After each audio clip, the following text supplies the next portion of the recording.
In today's video, I'll show you how you'd be able to turn on virtualization on Windows 11. So let's get started.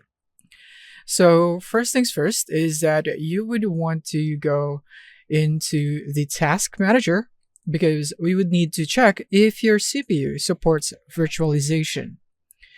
So go here into the performance.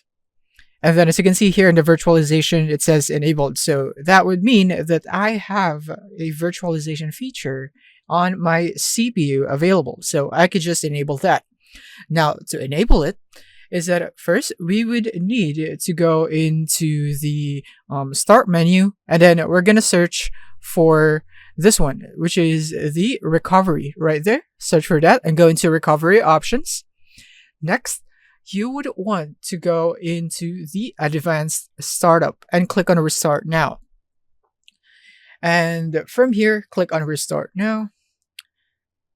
And now is that once you do that, you'll be prompted in here after it loads. You want to click on troubleshoot and then go into advanced options and then go into UEFI firmware. And now in here is that I simply need to look for the SVM or virtualization option here on my BIOS. So it might be different since you have a different motherboard and specs. So you would have to research on that on where it is. But basically, if you have the same one as mine, it's in the advanced CPU configuration. And then I go into SVM mode. And then that is basically virtualization, as you can see right here. And now just simply make it enabled.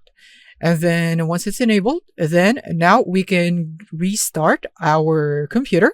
So press F10 and then go click on yes.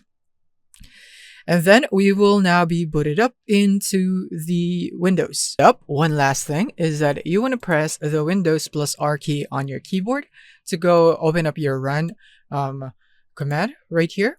And then from here, you want to type in optional features.exe and click on OK.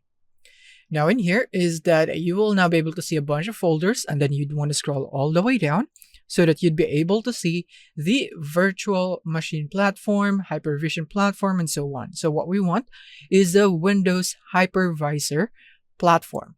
So we're gonna click on the check box right there, make sure it's checked, and click on OK. And then after that, there will be a process just like this one, so we just need to wait for that to complete. And then from here, we would now need to reboot our PC to finish installing the requested changes, so we'll be restarting it for one last time. So click here on restart now.